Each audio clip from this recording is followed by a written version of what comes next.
Hello students, welcome to GDR schooling Adda. So ಇವತ್ತಿನ ದಿನ ನೀವು ಕರ್ನಾಟಕ ಸ್ಟೇಟ್ ಬೋರ್ಡ್ ನ ನಿಮ್ದು 6th ಕ್ಲಾಸ್ ಇದೆ. ಆ 6th ಕ್ಲಾಸ್ ನ ಸೈನ್ಸ್ ನ ಫಸ್ಟ್ ಪಾರ್ಟ್ ಅಲ್ಲಿ ಚಾಪ್ಟರ್ 4 ಯಾವ್ದಿದೆ, getting to know plants. Okay, so ಆ ಒಂದು ಚಾಪ್ಟರ್ ನ ಕ್ವಶನ್ ಆನ್ಸರ್ಸ್ ನಾನಿಲ್ಲಿ ನೋಡೋಣ. ಓಕೆ, ಯಾವ್ದು 6th ಕ್ಲಾಸ್ ನ ಸೈನ್ಸ್ ಫಸ್ಟ್ ಪಾರ್ಟ್ ನ chapter 4 getting to know plants. Okay, so ಇದು ಯಾವ syllabus? Karnataka state board syllabus. Okay, so chapter start ಮಾಡೋಣ. ಫಸ್ಟ್ ಕ್ವಶನ್ ನೋಡೋಣ ಏನಿದೆ ಅಂತ ಹೇಳಿ. So correct the following statements and rewrite them in your notebook. ಏನ್ ಹೇಳ್ತಾ ಇದಾರೆ, ಇಲ್ಲಿ ಕೆಲವೊಂದು ಸ್ಟೇಟ್ಮೆಂಟ್ಸ್ ಕೊಟ್ಟಿದ್ದಾರೆ, ಅವು ತಪ್ಪಾಗಿದೆ. ಆ ಸ್ಟೇಟ್ಮೆಂಟ್ಸ್ ಅನ್ನ ಕರೆಕ್ಟ್ ಆಗಿ ಮಾಡಿ ಮತ್ತೆ ಮತ್ತೊಂದ್ಸಲಿ ನಿಮ್ಮ ನೋಟ್ ಬುಕ್ ಗಳಲ್ಲಿ ಬರೀರಿ ಅಂತ ಹೇಳಿದ್ದಾರೆ. ಫಸ್ಟ್ ಸ್ಟೇಟ್ಮೆಂಟ್ ನೋಡೋಣ ಏನಿದೆ ಅಂತ ಹೇಳಿ. Stem absorbs water and minerals from the soil. Stem ಏನ್ ಮಾಡತ್ತಂತೆ, ಮಣ್ಣಿಂದ ನೀರು ಮತ್ತು ಮಿನರಲ್ಸ್ ಅನ್ನ ಅಬ್ಸರ್ವ್ ಮಾಡುತ್ತೆ ಅಂತ ಹೇಳಿದ್ದಾರೆ. ಬಟ್ ಇದು ಸ್ಟೇಟ್ಮೆಂಟ್ ಕರೆಕ್ಟಾ? ಅಲ್ಲ. ಯಾಕೆ? ಸ್ಟೆಮ್ಮು ಭೂಮಿ ಕೆಳಗಡೆ ಇರಲ್ಲ, ಸಾಯಿಲ್ ಒಳಗಡೆ ಇರಲ್ಲ, ಸಾಯಿಲ್ ಮೇಲ್ಗಡೆ ಇರುತ್ತೆ. ಹೌದಲ್ವಾ? ಸ್ಟೆಮ್ ಏನಿರುತ್ತೆ, ನೆಲದ ಮೇಲ್ಗಡೆ ಇರುತ್ತೆ. ಸೊ ಸ್ಟೆಮ್ಮು ವಾಟರ್ ಮತ್ತೆ ಮಿನರಲ್ಸ್ ಅನ್ನ ಅಬ್ಸರ್ವ್ ಮಾಡಕ್ ಸಾಧ್ಯ ಇಲ್ಲ. ಸೊ ಅಬ್ಸರ್ವ್ ಮಾಡೋದು ಯಾವ್ದಂದ್ರೆ ರೂಟ್ಸ್. ಯಾವ್ದು ಅಬ್ಸರ್ವ್ ಮಾಡುತ್ತೆ? ರೂಟ್ಸ್ ಅಬ್ಸರ್ವ್ ಮಾಡುತ್ತೆ. ಸೊ ಕರೆಕ್ಟ್ ಸ್ಟೇಟ್ಮೆಂಟ್ ಏನಾಗುತ್ತೆ ಇದ್ರದ್ದು? Roots observe water and minerals from the soil. Okay, so understand ಆಯ್ತು ಅನ್ಕೋತಾ ಇದ್ದೀನಿ ಫಸ್ಟ್ ಸ್ಟೇಟ್ಮೆಂಟ್. ಸೆಕೆಂಡ್ ಸ್ಟೇಟ್ಮೆಂಟ್ ನೋಡೋಣ. Leaves hold the plant upright. ಏನಂತ ಹೇಳ್ತಾ ಇದ್ದಾರೆ? ಲೀವ್ಸ್ ಏನ್ ಮಾಡುತ್ತಂತೆ, ಪ್ಲಾಂಟ್ ಅನ್ನ ಅಪ್ರೈಟ್ ಹೋಲ್ಡ್ ಮಾಡುತ್ತೆ ಅಂತ ಹೇಳ್ತಾ ಇದ್ದಾರೆ. ಲೀವ್ಸ್ ಪೂರ್ತಿ ಪ್ಲಾಂಟ್ ಅನ್ನ ಸ್ಟ್ಯಾಂಡ್ ಮಾಡ್ಲಿಕ್ಕೆ ಹೆಲ್ಪ್ ಮಾಡುತ್ತಾ? ಅಪ್ರೈಟ್ ಅಲ್ಲಿ ಅದನ್ನ ಹೋಲ್ಡ್ ಮಾಡ್ಲಿಕ್ಕೆ ಹೆಲ್ಪ್ ಮಾಡುತ್ತಾ? ಇಲ್ಲ. ಯಾಕಂದ್ರೆ ಲೀಫ್ ಏನಿದೆ ತುಂಬಾನೇ ಸೂಕ್ಷ್ಮ ಇರುತ್ತೆ, ಅದು ಯಾವುದನ್ನು ಹೋಲ್ಡ್ ಮಾಡುವಷ್ಟು ಅದರಲ್ಲಿ ಕೆಪಾಸಿಟಿ ಇರುವುದಿಲ್ಲ.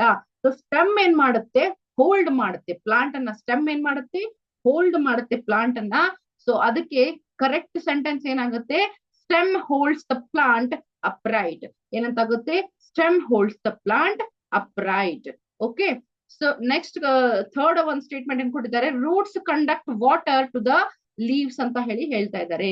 ರೂಟ್ಸ್ ಏನ್ ಮಾಡತ್ತಂತೆ, ಎಲೆಗಳ ಲೀವ್ಸ್ ವರೆಗೂ ನೀರನ್ನ, ವಾಟರ್ ಅನ್ನ ಸಪ್ಲೈ ಮಾಡುತ್ತೆ, ಕಂಡಕ್ಟ್ ಮಾಡುತ್ತೆ ಅಂತ ಹೇಳ್ತಾ ಇದ್ದಾರೆ. ರೂಟ್ಸ್ ಕಂಡಕ್ಟ್ ಮಾಡುತ್ತಾ? ಇಲ್ಲ. ರೂಟ್ಸ್ ಕೆಲಸ ಏನು? ಬರೀ ವಾಟರ್ ಮತ್ತೆ ಮಿನರಲ್ಸ್ ಅನ್ನ ಸಾಯಿಲ್ ಇಂದ ಅಬ್ಸರ್ವ್ ಮಾಡ್ಕೊಳ್ಳೋದು ಮಾತ್ರ ಅವುಗಳ ಕೆಲಸ. ಏನ್ ಮಾಡ್ತವೆ ರೂಟ್ಸ್? ಬೇರುಗಳು ಏನ್ ಮಾಡ್ತವೆ? ನೀರು, ಭೂಮಿಯಿಂದ ನೀರನ್ನ ಮತ್ತೆ ಮಿನರಲ್ಸ್ ಅನ್ನ ಏನ್ ಮಾಡ್ತವೆ, ಖನಿಜಾಂಶಗಳನ್ನ ಏನ್ ಮಾಡ್ತವೆ? ಅಬ್ಸರ್ವ್ ಮಾಡ್ತವೆ, ಹೀರಿಕೊಳ್ಳುತ್ತವೆ. ಹೌದಲ್ವಾ? ಸೊ ಎಲೆಗಳವರೆಗೂ ಹೋಗಿ ಮುಟ್ಸೋದು, ಲೀವ್ಸ್ ಹೋಗಿ ಮುಟ್ಸೋದು ಯಾರ ಕೆಲಸ? ಸ್ಟೆಮ್ ಕೆಲಸ. ಸೊ ಸ್ಟೇಟ್ಮೆಂಟ್ ಏನಾಗುತ್ತೆ? ಇದು ಥರ್ಡ್ ಪಾಯಿಂಟ್ ಏನ್ ಸ್ಟೇಟ್ಮೆಂಟ್ ಇದೆ ಅದು ಏನಾಗುತ್ತೆ? Stem conduct water to the leaves. ಏನಾಗುತ್ತೆ? Stem conduct water to the leaves. Stem ಅಲ್ಲಿವರೆಗೂ ತಗೊಂಡು ಹೋಗುತ್ತೆ. ಓಕೆ, ಫೋರ್ತ್ ಸ್ಟೇಟ್ಮೆಂಟ್ ಇದೆ. The number of petals and sepals in a flower is always equal. ಏನಂತ ಹೇಳ್ತಾ ಇದ್ದಾರೆ? ನಂಬರ್ ಏನಿರುತ್ತೆ ಪೆಟಲ್ಸ್ ಮತ್ತೆ ಸೆಪಲ್ಸ್, ಎರಡು ಫ್ಲವರ್ ಗಳಲ್ಲಿ ಸೆಪಲ್ ಮತ್ತೆ ಪೆಟಲ್ಸ್ ನಂಬರ್ ಏನಿದೆ ಸೇಮ್ ಇರುತ್ತೆ ಅಂತ ಹೇಳ್ತಾರೆ. ಹೂವಿನ ದಳ ಏನಿರುತ್ತೆ, ಪೆಟಲ್ಸ್ ಅದ್ರದ್ದು ಮತ್ತು ಸೆಪಲ್ಸ್ ಏನಿರುತ್ತೆ ನಂಬರ್ ಈಕ್ವಲ್ ಇರುತ್ತೆ. ಅದು 5 ಇದ್ರೆ ಇದು 5 ಇರುತ್ತೆ, ಅದು 10 ಇದ್ರೆ ಇದು 10 ಇರುತ್ತೆ ಅಂತ ಹೇಳ್ತಾ ಇದ್ದಾರೆ. ಬಟ್ ಅದು ಸ್ಟೇಟ್ಮೆಂಟ್ ಕರೆಕ್ಟ್ ಅಲ್ಲ. ಯಾಕಂದ್ರೆ ಸಮಟೈಮ್ಸ್ ಹೆಚ್ಚು ಕಮ್ಮಿ ಇರುತ್ತೆ, ಸಮಟೈಮ್ಸ್ ಸೇಮ್ ಇರುತ್ತೆ, ಈಕ್ವಲ್ ಇರುತ್ತೆ. ಸೊ ಅದಕ್ಕೋಸ್ಕರ ಏನ್ ಹೇಳ್ತೀವಿ? The number of petals and sepals in a flower is always not to be equal ಅಂತ ಹೇಳ್ತೀವಿ. Okay, may not be equal. ಕೆಲವೊಂದ್ಸಲ ಇರ್ಲೂಬಹುದು, ಇಲ್ದೇನೂ ಇರಬಹುದು. ಓಕೆ, ಸೊ ನೆಕ್ಸ್ಟ್ ಸ್ಟೇಟ್ಮೆಂಟ್ ನೋಡೋಣ. If the sepals of a flower are joined together, its petals are also joint together. ಏನಂತ ಹೇಳ್ತಾ ಇದಾರೆ? ಸ್ಯಾಪಲ್ಸ್ ಏನಿರುತ್ತೆ, ಫ್ಲವರ್ ಕೆಳಗಡೆ ಏನು ಗ್ರೀನ್ ಕಲರ್ ಒಂದು ಬಟ್ಲು ತರ ಇರುತ್ತೆ, ಆ ಸ್ಯಾಪಲ್ಸ್ ಏನಿರುತ್ತೆ ಅದು ಕೂಡ ಏನಂತ ಹೇಳ್ತಾ ಇದ್ದಾರೆ? ಅದು ಜಾಯಿಂಟ್ ಇದ್ರೆ ಪೆಟಲ್ಸ್ ಕೂಡ ಜಾಯಿಂಟ್ ಇರುತ್ತೆ ಅಂತ ಹೇಳ್ತಾ ಇದ್ದಾರೆ ಫ್ಲವರ್ದು. ಬಟ್ ಅದು ಯಾವುದೇ ರೀತಿ ಕಂಡೀಷನ್ಸ್ ಹಂಗೆ ಇರಲ್ಲ. ಸಮಟೈಮ್ಸ್ ಜಾಯಿಂಟ್ ಇರ್ಲೂಬಹುದು, ಇಲ್ದೇನು ಇರಬಹುದು. ಸೊ ಅದಕ್ಕೋಸ್ಕರ ಕರೆಕ್ಟ್ ಸ್ಟೇಟ್ಮೆಂಟ್ ಏನಾಗುತ್ತೆ? If the sepals of flower are joint together, its petals are separate and not joint together. ಏನಂತ ಹೇಳ್ತಾ ಇದ್ದಾರೆ? ಸ್ಯಾಪಲ್ಸ್ ಒಂದ್ ವೇಳೆ ಏನಾದ್ರು ಜಾಯಿಂಟ್ ಇದ್ರೆ ಅದ್ರ ಪೆಟಲ್ಸ್ ಏನಂತೆ ಬೇರೆ ಬೇರೆ ಬಿಡಿ ಬಿಡಿಯಾಗಿ ಇರುತ್ತೆ, ಅದು ಜೊತೆಗೆ ಇರೋದಿಲ್ಲ, ಅಂಟಿಕೊಂಡಿರುವುದಿಲ್ಲ, ಜಾಯಿಂಟ್ ಆಗಿರುವುದಿಲ್ಲ ಅಂತ ಹೇಳ್ತಾ ಇದ್ದಾರೆ. ಓಕೆ, ನೆಕ್ಸ್ಟ್ ಸ್ಟೇಟ್ಮೆಂಟ್ ನೋಡೋಣ. If the petals of a flower are joined together, then the pistil is joined to the petals ಅಂತ ಹೇಳಿ ಹೇಳ್ತಾ ಇದ್ದಾರೆ. ಪಿಸ್ಟಲ್ ಏನಿರುತ್ತೆ ಫ್ಲವರ್ ಅಲ್ಲಿ ಅದೇನ್ ಹೇಳ್ತಾ ಇದಾರೆ ಇಲ್ಲಿ, ಪೆಟಲ್ಸ್ ಒಂದ್ ವೇಳೆ ಏನಾದ್ರು ಏನು ಜಾಯಿಂಟ್ ಆಗಿದ್ರೆ ಆ ಪಿಸ್ಟಲ್ ಕೂಡ ಏನಾಗಿರುತ್ತೆ ಪೆಟಲ್ಸ್ ಗೆ ಜಾಯಿಂಟ್ ಆಗಿರುತ್ತೆ ಅಂತ ಹೇಳಿ ಹೇಳ್ತಾ ಇದ್ದಾರೆ. ಆದ್ರೆ ಕರೆಕ್ಟ್ ಸ್ಟೇಟ್ಮೆಂಟ್ ಏನಾಗುತ್ತೆ, if the petals of a flower are joined together, then the pistil is not necessarily joined to the petals. ಅದು ಜಾಯಿಂಟ್ ಆಗಿರಬಹುದು, ಆಗದೇನು ಇರಬಹುದು ಅಂತ ಹೇಳಿ ಹೇಳ್ತಾ ಇದ್ದಾರೆ. ಓಕೆ, ಸೊ ನೀವು ದಾಸವಾಳ ಹೂವ ನೋಡಿರಬಹುದು. ದಾಸವಾಳದಲ್ಲಿ ಹೆಂಗಿರುತ್ತೆ, ಪಿಸ್ಟಲ್ ಏನಾಗಿರುತ್ತೆ, ಸಮ್ ಟೈಮ್ಸ್ ಫ್ಲವರ್ ಗೆ ಜಾಯಿಂಟ್ ಆಗಿರುತ್ತೆ, ಸಮ್ ಟೈಮ್ಸ್ ಫ್ಲವರ್ ಗೆ ಜಾಯಿಂಟ್ ಆಗದೇನು ಅದು ಇರುತ್ತೆ. ಓಕೆ, ಸೊ ಏನಾಗಿರುತ್ತಪ್ಪ ಇಲ್ಲಿ ಏನ್ ಹೇಳ್ತಾ ಇದ್ದಾರೆ, if the petals of a flower are joined together, then the pistil is not necessarily joined to the petals. ಅದು ಪೆಟಲ್ ಗೆ ಜಾಯಿಂಟ್ ಆಗೇ ಇರ್ಲೇಬೇಕು ಅಂತ ಹೇಳಿ ಏನು ನೆಸೆಸರಿ ಇರುವುದಿಲ್ಲ ಅಂತ ಹೇಳಿ ಹೇಳ್ತಾ ಇದ್ದಾರೆ. ಹೋಪ್ ಸೊ ಎಲ್ಲ ನಿಮ್ ಸ್ಟೇಟ್ಮೆಂಟ್ಸ್ ಅರ್ಥ ಆಗಿದೆ ಅಂತ. ಸೊ ನೆಕ್ಸ್ಟ್ ಕ್ವಶನ್ ನೋಡೋಣ. ಡ್ರಾ ಮಾಡ್ಲಿಕ್ಕೆ ಹೇಳಿದ್ದಾರೆ ಇಲ್ಲಿ ನಿಮ್ಗೆ ಲೀಫ್, ಟ್ಯಾಪ್, ರೂಟ್ ಮತ್ತೆ ಫ್ಲವರ್ ಅನ್ನ.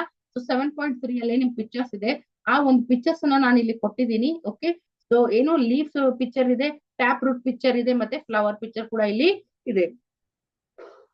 ಓಕೆ, ಸೊ ಇವುಗಳನ್ನ ನೋಡಿ ನೀವು ಡ್ರಾ ಮಾಡಿ. ಸೇಮ್ ಮಾಡಕ್ ಆಗದೇನೆ ಇರಬಹುದು, ನೀವು ಬೇರೆ ತರ ಕೂಡ ಇದನ್ನ ಡ್ರಾ ಮಾಡಬಹುದು. ಸೊ ಸಿಂಪಲ್ ಆಗಿ ನಾನು ಒಂದು ಪಿಕ್ಚರ್ ಕೊಟ್ಟಿದ್ದೀನಿ, ಇವುಗಳನ್ನ ನೀವು ಕಾಪಿ ಮಾಡಿ ನೀವು ನಿಮ್ ಬುಕ್ಸ್ ಗಳಲ್ಲಿ ಡ್ರಾ ಮಾಡಬಹುದು. ಓಕೆ, ಸೊ ನೆಕ್ಸ್ಟ್ ಕ್ವಶನ್ ನೋಡೋಣ. Third question, can you find a plant in your house or in your neighbourhood which has a long but a weak stem? Write its name in which category would you classify it?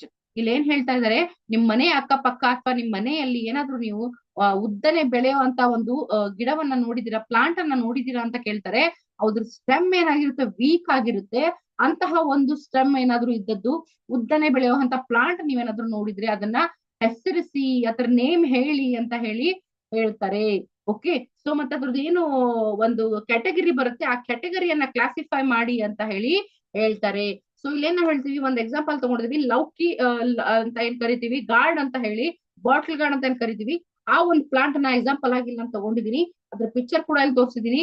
Not only lauki, not only gourd plant, ಏನು bitter gourd ಇರುತ್ತೆ, bottle gourd ಇರುತ್ತೆ, ಮತ್ತೆ ನಮ್ಮ ಹೀರೆಕಾಯಿ ಹೇಳ್ತೀವಿ. Okay, so ಇವೆಲ್ಲ ಬರುತ್ತೆ, pumpkin ಬರುತ್ತೆ. ಇವೆಲ್ಲವೂ ಕೂಡ ಏನಪ್ಪಾ ಅಂತಂದ್ರೆ ಲಾಂಗ್ ಆಗಿ ಬೆಳೆಯೋ ಅಂತ ಪ್ಲಾಂಟ್ ಇರುತ್ತೆ, ಬಟ್ ಅವುಗಳಿಗೆ ಸ್ಟ್ರಾಂಗ್ ಸ್ಟೆಮ್ ಇರುವುದಿಲ್ಲ, ಹೌದಲ್ವಾ? ಓಕೆ, ಸೊ ಅವುಗಳಿಗೆ ಸಪೋರ್ಟ್ ಬೇಕು. ಅದಕ್ಕೋಸ್ಕರ ಇವನ್ನ ಕ್ಲಾಸಿಫೈ ಮಾಡಿ ಇವುಗಳನ್ನ ಏನಂತ ಕರಿತೀವಿ, ಕ್ಲೈಂಬರ್ ಅಂತ ಹೇಳಿ ಕರಿತೀವಿ. What will call climber, climber ಅಂತ ಹೇಳಿ ಇವುಗಳನ್ನ ಕರಿತೀವಿ. ಓಕೆ, ಸೊ ನೆಕ್ಸ್ಟ್ ಕ್ವಶನ್ ನೋಡೋಣ. ಫೋರ್ತ್ ಕ್ವಶನ್ ಅಲ್ಲಿ ಏನ್ ಕೊಟ್ಟಿದ್ದಾರೆ, what is the function of a stem in a plant? Stem ನ ಫಂಕ್ಷನ್ ಏನು ಅಂತ ಕೇಳ್ತಿದ್ದಾರೆ ಪ್ಲಾಂಟ್ ಅಲ್ಲಿ. So what is the function of a stem ಅಂತಂದ್ರೆ, gives support to the plant. Plant ಏನ್ ಮಾಡುತ್ತೆ, ಅದು ಸಪೋರ್ಟ್ ಕೊಡುತ್ತೆ.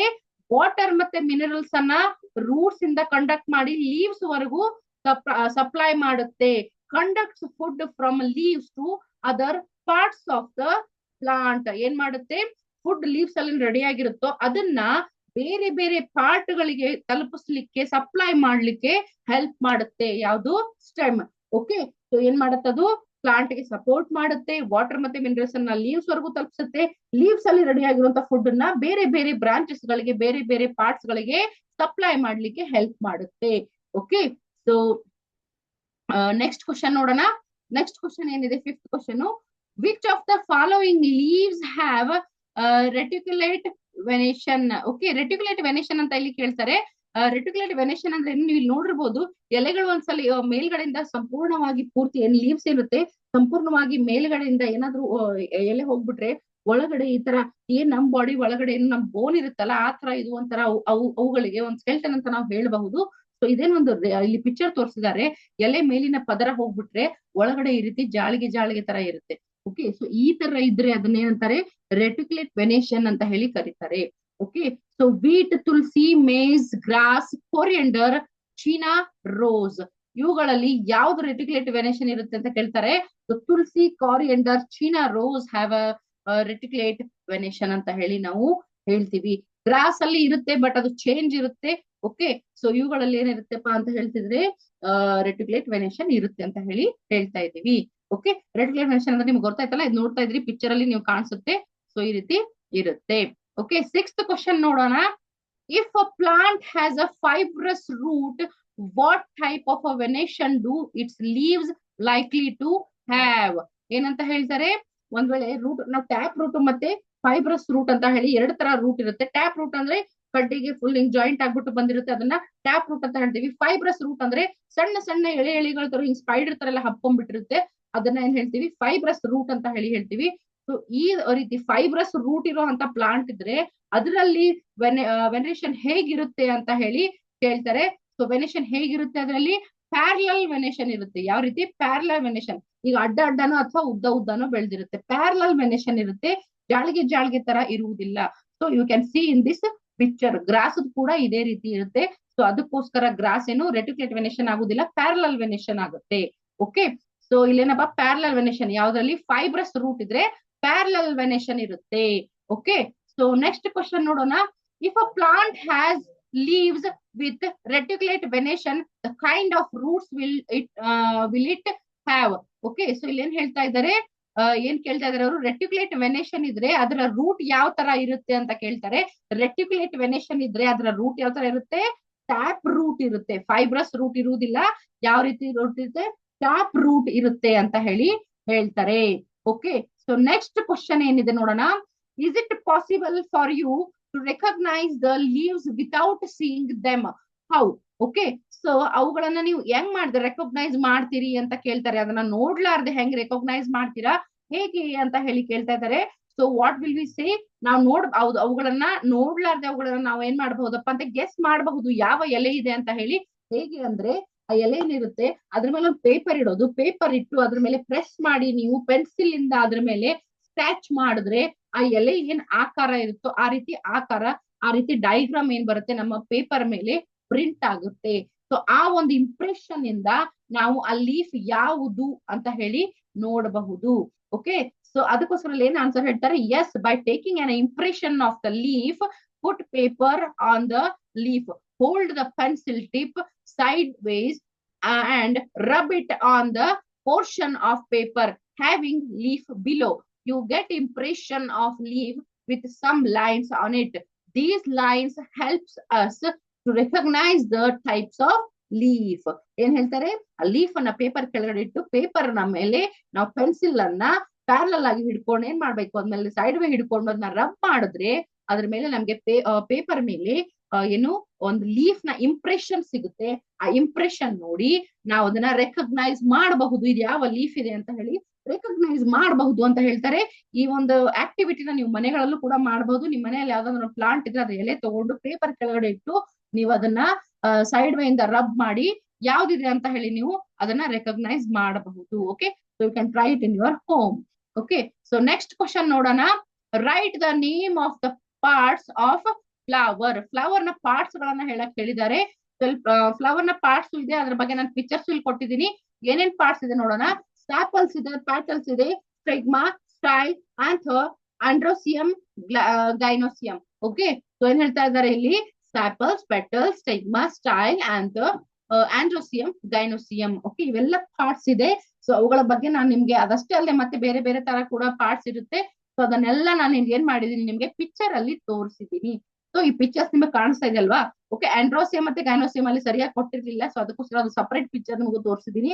ಓಕೆ, ಆಂಡ್ರೋಸಿಯಂ ಮತ್ತೆ ಗೈನೋಸಿಯಂ, ಆಂಡ್ರೋಸಿಯಂ ಬೇರೆ ಇರುತ್ತೆ, ಗೈನೋಸಿಯಂ ಬೇರೆ ಇರುತ್ತೆ. ಅವುಗಳನ್ನ ನೀವು ಡಿಸೈನ್ ಅಲ್ಲಿ ನೋಡಿ ಗುರುತಿಸಬಹುದು. ಓಕೆ, ಅದು ಸ್ಟಿಗ್ಮಾ ಅಂದ್ರೆ ಇಲ್ಲಿ ಸೆಂಟ್ರಲ್ ತೋರಿಸಿದ್ದಾರೆ, ಇಲ್ಲಿ ಸ್ಟಿಗ್ಮಾ ಇರುತ್ತೆ. ಓಕೆ, ಪೆಟಲ್ಸ್ ಅಂತ ನಿಮ್ಗೆ ಗೊತ್ತು. ಸ್ಯಾಪಲ್ಸ್ ಅಂತಂದ್ರೆ ಏನು, ಇಲ್ಲಿ ಕೆಳಗಡೆ ದಳದಲ್ಲಿ ಇರುತ್ತಲ್ಲ ಅದು ಸ್ಯಾಪಲ್ಸ್ ಅಂತ ಹೇಳ್ತೀವಿ. ಓಕೆ, ಸೊ ಇವೆಲ್ಲ ನೀವು ನೋಡ್ಕೋಬಹುದು. ಓಕೆ, ಸೊ ಆಂಥರ್ ಅಂತಂದ್ರೆ ಇವೇನು ಪಾಯಿಂಟ್ ಇರುತ್ತೆ, ಮೇಲ್ಗಡೆ ಪಾಯಿಂಟ್ ಏನಿರುತ್ತೆ ಅವುಗಳನ್ನ ಆಂಥರ್ ಅಂತ ಹೇಳಿ ಕರಿತೀವಿ. ಓಕೆ, ಸೊ ನೆಕ್ಸ್ಟ್ ಕ್ವಶನ್ ನೋಡೋಣ. Which of the following plants have you seen of those that you have seen, which ones have flowers? ಏನ್ ಹೇಳ್ತಾ ಇದಾರೆ, ಇಲ್ಲಿ ಕೆಳಗಡೆ ಒಂದಷ್ಟು ಪ್ಲಾಂಟ್ಸ್ ಗಳ ಎಕ್ಸಾಂಪಲ್ ನ ಕೊಟ್ಟಿದ್ದಾರೆ. ಆ ಎಕ್ಸಾಂಪಲ್ ಗಳಲ್ಲಿ ನೀವು ಯಾವ್ಯಾವ ಪ್ಲಾಂಟ್ಸ್ ಅನ್ನ ನೋಡಿದಿರಿ ಮತ್ತೆ ಅವುಗಳಲ್ಲಿ ಯಾವುದು ಫ್ಲವರ್ ಕೊಡುತ್ತೆ, ಎಕ್ಸಾಂಪಲ್ ಕೊಡಿ ಅಂತ ಹೇಳಿದ್ದಾರೆ. ಓಕೆ, ಸೊ ಇಲ್ಲಿ ಯಾವ್ಯಾವ ಪ್ಲಾಂಟ್ ಕೊಟ್ಟಿದ್ದಾರೆ ನೋಡೋಣ. Gross, Mein, wheat, chilli, tomato, ತುಳಸಿ, people, ಶಿಶ್ಮಾ, banana, mango, jamun, guava, pomegranate, papaya, banana, lemon, sugarcane, potato, groundnut. Okay, ಇದಿಷ್ಟೆಲ್ಲ ಪ್ಲಾಂಟ್ಸ್ ಅನ್ನ ಕೊಟ್ಟಿದ್ದಾರೆ.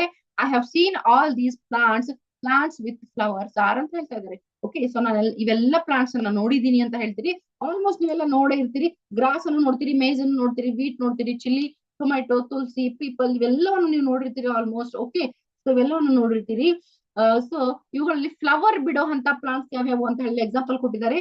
Chilli, tulsi, lemon, guava, papaya, tomato, mango, jamun, pomegranate, banana. ಇವೆಲ್ಲ ಏನ್ ಪ್ಲಾಂಟ್ ಅಪ್ಪ ಅಂತಂದ್ರೆ ಫ್ಲವರ್ ಬಿಡುತ್ತೆ. ಇವೆಲ್ಲ ಏನ್ ಮಾಡುತ್ತೆ? ಫ್ಲವರ್ ಬಿಡುತ್ತೆ. ಓಕೆ, ಸೊ ಅವುಗಳಲ್ಲಿ ಎಕ್ಸಾಂಪಲ್ ಇವೆಲ್ಲ ಕೊಟ್ಟಿದ್ದಾರೆ. ಮತ್ತೆ ಅವುಗಳಲ್ಲಿ ಟೊಮ್ಯಾಟೋದು ಒಂದು ನಾನು ಪಿಕ್ಚರ್ ನಿಮ್ಗೆ ತೋರಿಸಿದೀನಿ. ಈ ರೀತಿ ಯೆಲ್ಲೋ ಕಲರ್ ಫ್ಲವರ್ ಬಿಟ್ಟಿರುತ್ತೆ ಟೊಮ್ಯಾಟೊ ಗಿಡದಲ್ಲಿ. ಟೊಮ್ಯಾಟೊ ಆಗೋಕೆ ಮುಂಚೆ ಯೆಲ್ಲೋ ಕಲರ್ ಫ್ಲವರ್ ಬಿಟ್ಟಿರುತ್ತೆ. ಓಕೆ, ಸೊ ಹೋಪ್ ಸೊ ನಿಮ್ಗೆ ಕ್ವಶನ್ ಅಂಡರ್ಸ್ಟ್ಯಾಂಡ್ ಆಗಿದೆ ಅಂತ ಅನ್ಕೋತಾ ಇದೀನಿ. ನೆಕ್ಸ್ಟ್ ಕ್ವಶನ್ ನೋಡೋಣ. Name the part of the plant which produce its food. Name this process. Okay, ಏನ್ ಹೇಳ್ತಾ ಇದಾರೆ? ಆ ಪ್ಲಾಂಟ್ ನ ಏನೋ ಒಂದು ಪಾರ್ಟ್ ಏನಿದೆ ಮೆನ್ಷನ್ ಮಾಡಿ ಫುಡ್ ಪ್ರೊಸೆಸ್ ಮಾಡೋದು ಮತ್ತು ಆ ಪ್ರೊಸೆಸ್ ಅನ್ನ ಏನಂತ ಕರೀತಾರೆ ಅದನ್ನ ಹೇಳಿ ಅಂತ ಹೇಳ್ತಾ ಇದಾರೆ. So leaves of a green plants produce food. ಯಾವ ಪಾರ್ಟ್ ಫುಡ್ ನ ಪ್ರೊಡ್ಯೂಸ್ ಮಾಡುತ್ತೆ? ಗ್ರೀನ್ ಪ್ಲಾಂಟ್ ದ ಲೀವ್ಸ್ ಏನಿರುತ್ತೆ ಆ ಲೀವ್ಸ್ ಏನ್ ಮಾಡತ್ತಪ್ಪ ಅಂತಂದ್ರೆ ಫುಡ್ ನ ಪ್ರೊಡ್ಯೂಸ್ ಮಾಡುತ್ತೆ. ಓಕೆ, ಸೊ ಈ ಪ್ರೊಸೆಸ್ ಅನ್ನ ಏನಂತ ಕರಿತೀವಿ? ಫೋಟೋಸಿಂಥಸಿಸ್ ಪ್ರೊಸೆಸ್ ಅಂತ ಹೇಳಿ ಕರಿತೀವಿ. ಸೊ ಅದ್ರ ಬಗ್ಗೆ ಇಲ್ಲಿ ಪಿಕ್ಚರ್ ಕೂಡ ಕೊಟ್ಟಿದೀನಿ. ಫೋಟೋಸಿಂಥಸಿಸ್ ಪ್ರೊಸೆಸ್ ಹೆಂಗಾಗುತ್ತೆ? ಗ್ರೀನ್ ಲೀವ್ಸ್ ಏನೇನ್ ಇಂಟೆಕ್ಟ್ ಮಾಡುತ್ತೆ? ಸನ್ಲೈಟ್ ಇಂದ ಸನ್ ಎನರ್ಜಿ, ಲೈಟ್ ಎನರ್ಜಿನ ತಗೊಳುತ್ತೆ, ಮತ್ತೆ ಕಾರ್ಬನ್ ಡೈಆಕ್ಸೈಡ್ ಅನ್ನ ತಗೊಳುತ್ತೆ, ರೂಟ್ಸ್ ಹೆಲ್ಪ್ ಇಂದ ವಾಟರ್ ಮತ್ತೆ ಮಿನರಲ್ಸ್ ಅನ್ನ ತಗೊಳುತ್ತೆ. ಎಲ್ಲವನ್ನು ಸೇರಿಸಿ ಏನ್ ಮಾಡುತ್ತೆ? ಫುಡ್ ಪ್ರಿಪೇರ್ ಮಾಡುತ್ತೆ. ಫುಡ್ ಪ್ರಿಪೇರ್ ಆದ್ಮೇಲೆ ಆಕ್ಸಿಜನ್ ರಿಲೀಸ್ ಮಾಡುತ್ತೆ ಮತ್ತೆ ಕಾರ್ಬೋಹೈಡ್ರೇಟ್ ಅನ್ನ ನಮಗೆ ಕೊಡುತ್ತೆ. ಅದನ್ನ ಇಲ್ಲಿ ಶುಗರ್ ಅಂತ ಹೇಳಿ ನಾವು ತೋರಿಸಿದೀವಿ. ಓಕೆ, ಸೊ ಈ ರೀತಿ ಏನಾಗುತ್ತಪ್ಪ ಅಂತಂದ್ರೆ ಪ್ರೊಸೆಸ್ ನಡೆಯುತ್ತೆ. ಸೊ ಈ ಪ್ರೊಸೆಸ್ ಅನ್ನ ಫೋಟೋಸಿಂಥಸಿಸ್ ಅಂತ ಹೇಳಿ ಕರಿತೀವಿ. ಮತ್ತೆ ಯಾವ ಪ್ಲಾಂಟ್ ನ ಯಾವ ಪಾರ್ಟ್ ಏನಿದೆಪ್ಪ ಅಂದ್ರೆ ಫುಡ್ ಪ್ರೊಸೆಸ್ ಮಾಡುತ್ತೆ ಅಂತಂದ್ರೆ ಪ್ರೊಡ್ಯೂಸ್ ಮಾಡುತ್ತಂದ್ರೆ leaves of green plant. Okay, so hope so ನಿಮ್ಗೆ ಅಂಡರ್ಸ್ಟ್ಯಾಂಡ್ ಆಗಿದೆ ಅನ್ಕೋತಾ ಇದೀನಿ. 12th ಕ್ವಶನ್ ನೋಡೋಣ. In which part of flower you likely to find the ovary. Flower ನ ಯಾವ ಒಂದು ಪಾರ್ಟ್ ಅಲ್ಲಿ ಓವರಿ ಇರುತ್ತೆ ಅಂತ ಹೇಳಿ ಹೇಳ್ತಾ ಇದ್ದಾರೆ. ಎಲ್ಲಿರುತ್ತಪ್ಪ ಅಂತಂದ್ರೆ ಪಿಸ್ಟಲ್ ಅಲ್ಲಿ ಇರುತ್ತೆ. ಎಲ್ಲಿರುತ್ತೆ? ಪಿಸ್ಟಲ್ ಅಲ್ಲಿ ಓವರಿ ಇರುತ್ತೆ. Okay, so it is the lower most and swollen part of the pistol. ಏನ್ ಹೇಳ್ತಾ ಇದಾರೆ? ಈ ಪಿಸ್ಟಲ್ ಏನಿರುತ್ತೆ ಆ ಪಿಸ್ಟಲ್ ನ ಕಂಪ್ಲೀಟ್ ಕೆಳಗಡೆ ಏನಿರುತ್ತೆ, ಕೆಳಗಡೆ ಮತ್ತೆ ಉಬ್ಬಿದ ಹಾಗೆ ಏನ್ ಆಕಾರ ಇರುತ್ತೆ, ದಪ್ಪ ಆಕಾರ ಇರುತ್ತೆ, ಅಲ್ಲಿ ಏನಿರುತ್ತಪ್ಪ ಅಂತಂದ್ರೆ ಓವರಿ ಇರುತ್ತೆ ಅಂತ ಹೇಳಿ ಹೇಳ್ತಾ ಇದ್ದಾರೆ. ಸೊ ಇಲ್ಲಿ ಓವರಿ ಅಂತ ಕೊಟ್ಟಿದ್ದಾರೆ ನೋಡಿ, ಓವರಿ ಇರುತ್ತೆ ಅಂತ ಹೇಳಿ ಇಲ್ಲಿ ಹೇಳ್ತಾ ಇದ್ದಾರೆ. ಓಕೆ, ಸೊ ಹೋಪ್ ಸೊ ನಿಮ್ಗೆ ಕ್ವಶನ್ ಅರ್ಥ ಆಗಿದೆ. ನೆಕ್ಸ್ಟ್ ಕ್ವಶನ್ ನೋಡೋಣ. Name two flowers each with joined and separate sepals. Okay, ಇಲ್ಲೇನ್ ಹೇಳ್ತಾ ಇದಾರೆ? ಎರಡೆರಡು ಎಕ್ಸಾಂಪಲ್ ಕೇಳಿದ್ದಾರೆ ಜಾಯಿಂಟ್ ಮತ್ತೆ ಸಪರೇಟ್ ಸ್ಯಾಪಲ್ ಗಳ ಬಗ್ಗೆ. ಸೊ ನಾವು ಎರಡು ಎಕ್ಸಾಂಪಲ್ಸ್ ನೋಡೋಣ, ಬಟ್ ಒಂದೊಂದು ಪಿಕ್ಚರ್ ಮಾತ್ರ ತೋರಿಸಿದೀನಿ. ಜಾಯಿಂಟ್ ಸ್ಯಾಪಲ್ ಅಲ್ಲಿ ಯಾವ್ದಾದ್ರು ಬರುತ್ತೆ? ರೋಸ್ ಮತ್ತೆ ಲೋಟಸ್ ಬರುತ್ತೆ. ಯಾವ್ಯಾವ್ದು? ರೋಸ್ ಮತ್ತೆ ಲೋಟಸ್ ಬರುತ್ತೆ ಜಾಯಿಂಟ್ ಸ್ಯಾಪಲ್ ಅಲ್ಲಿ. ಸಪರೇಟ್ ಸ್ಯಾಪಲ್ಸ್ ಅಲ್ಲಿ ಏನ್ ಬರುತ್ತೆ? ಚೀನಾ ರೋಸ್ ಮತ್ತೆ ಮಸ್ಟರ್ಡ್ ಫ್ಲವರ್ ಬರುತ್ತೆ. ಓಕೆ, ಸೊ ಇಲ್ಲಿ ಮೇಲ್ಗಡೆ ನಾನು ರೋಸ್ ಎಕ್ಸಾಂಪಲ್ ಕೊಟ್ಟಿದ್ದೀನಿ ಮತ್ತೆ ಕೆಳಗಡೆ ಚೀನಾ ರೋಸ್ ಎಕ್ಸಾಂಪಲ್ ಕೂಡ ಕೊಟ್ಟಿದ್ದೀನಿ. ಓಕೆ, ಸೊ ಈ ಕ್ವಶನ್ ಕೂಡ ಅರ್ಥ ಆಗಿದೆ ಅನ್ಕೋತಾ ಇದ್ದೀನಿ ನಿಮಗೆ. ಓಕೆ, ಸೊ ಲಾಸ್ಟ್ ಕ್ವಶನ್ ಏನಿದೆ, ಇಲ್ಲಿ ಕೆಲವೊಂದು ವರ್ಡ್ಸ್ ಅನ್ನ ಕೊಟ್ಟಿದ್ದಾರೆ. ಆ ವರ್ಡ್ಸ್ ಅನ್ನ ಇಲ್ಲಿ ಟೇಬಲ್ ಅಲ್ಲಿ ನಾವು ಆಲ್ರೆಡಿ ಮಾರ್ಕ್ ಮಾಡಿದೀವಿ. ಓಕೆ, ಸೊ ಈ ಟೇಬಲ್ ಅನ್ನ ಕೊಟ್ಟು ಅದ್ರಲ್ಲಿ ಮಾರ್ಕ್ ಮಾಡಿ ಯಾವ ಒಂದು ಏನು ನಿಮ್ಮ ವರ್ಡ್ಸ್ ಇದೆ ಅವುಗಳನ್ನ ಫೈಂಡ್ ಔಟ್ ಮಾಡ್ಲಿಕ್ಕೆ ಹೇಳಿದ್ದಾರೆ. ಸೊ ಇಲ್ಲಿ ಆಲ್ರೆಡಿ ನಾನು ಹಾಕಿದ್ದೀನಿ, ಮೆನ್ಷನ್ ಮಾಡಿದೀನಿ ನೋಡಿ. ಯಾವ್ಯಾವ್ದಿದೆ? ಓವಿಲ್ ಇದೆ, ಫಿಲಮೆಂಟ್ ಇದೆ, flower, stamen, sepal, midrib, fruit, petal, herb, ovary. Okay, so ಇವೆಲ್ಲ ಇಲ್ಲಿ ಪಾರ್ಟ್ಸ್ ಆಲ್ರೆಡಿ ಮೆನ್ಷನ್ ಮಾಡಲಾಗಿದೆ. ಓಕೆ, ಅದು ಬಿಟ್ಟು ಮತ್ತೆ ಬೇರೆ ಒಂದಷ್ಟು ಶಬ್ದಗಳು ಇವೆ. ಯಾವ್ಯಾವ್ದು? ಹರ್ಬ್ ಇದೆ. ಓಕೆ, ಮತ್ತೆ ಇಲ್ಲೇನಿದೆ? ಫಿಲಮೆಂಟ್ ಇದೆ, ಆಮೇಲೆ ಸ್ಯಾಪಲ್ ಇದೆ, ಸ್ಯಾಪಲ್ ಕೂಡ ಮೆನ್ಷನ್ ಮಾಡಿದೀನಿ ಆಲ್ರೆಡಿ. ಫ್ಲವರ್ ಇದೆ. ಓಕೆ, ಸೊ ಇವೆಲ್ಲವೂ ಏನಪ್ಪಾ ಅಂತಂದ್ರೆ ಇಲ್ಲಿ ಮೆನ್ಷನ್ ಮಾಡಲಾಗಿದೆ. ಓಕೆ, ಸೊ ಈ ರೀತಿ ಟೇಬಲ್ ಮಾಡ್ಕೊಂಡು ನೀವು ಕೂಡ ಅದನ್ನ ಮೆನ್ಷನ್ ಮಾಡಿ. Okay, so I hope so ನಿಮ್ಗೆ ಕ್ವಶನ್ಸ್ ಎಲ್ಲ ಅರ್ಥ ಆಗಿದೆ, ಅಂಡರ್ಸ್ಟ್ಯಾಂಡ್ ಆಗಿದೆ ಅನ್ಕೋತಾ ಇದೀನಿ. ಇಫ್ ಏನಾದ್ರು ಡೌಟ್ ಇದ್ರೆ ಕಮೆಂಟ್ ಮೂಲಕ ತಿಳಿಸಿ. ಮತ್ತೇನಾದ್ರೂ ನಿಮ್ಗೆ ಏನಾದ್ರು ಕ್ವಶನ್ ಕೇಳ್ಬೇಕಿದ್ರೆ ನೀವು ನನಗೆ ಕಮೆಂಟ್ ಮೂಲಕ ತಿಳಿಸಬಹುದು. ನಾನು ನಿಮ್ಗೆ ಅದು ನೆಕ್ಸ್ಟ್ ವಿಡಿಯೋದಲ್ಲಿ ರಿಪ್ಲೈ ಮಾಡ್ತೀನಿ. ಓಕೆ, ಯಾರ್ಯಾರು ಚಾನಲ್ ಸಬ್ಸ್ಕ್ರೈಬ್ ಮಾಡಿಲ್ಲ ಸಬ್ಸ್ಕ್ರೈಬ್ ಮಾಡಿ, ವಿಡಿಯೋನ ಲೈಕ್ ಮಾಡಿ, ಶೇರ್ ಮಾಡಿ. ಓಕೆ, ಸಪೋರ್ಟ್ ಮಾಡಿ ಅಂತ ಹೇಳ್ತಾ ಇದ್ದೀನಿ. ಮತ್ತೆ ಏನಾದ್ರು ಅಪ್ಡೇಟ್ ಇದ್ರೆ ಮತ್ತೆ ನಿಮ್ಗೆ ತಿಳಿಸ್ತಾ ಇರ್ತೀನಿ. ನೆಕ್ಸ್ಟ್ ಚಾಪ್ಟರ್ ಆದಷ್ಟು ಬೇಗ ಅಪ್ಲೋಡ್ ಮಾಡ್ತೀನಿ. ಮತ್ತೆ ನೆಕ್ಸ್ಟ್ ವಿಡಿಯೋದಲ್ಲಿ ಭೇಟಿ ಆಗೋಣ. ಅಲ್ಲಿವರೆಗೂ have a nice day. Bye bye.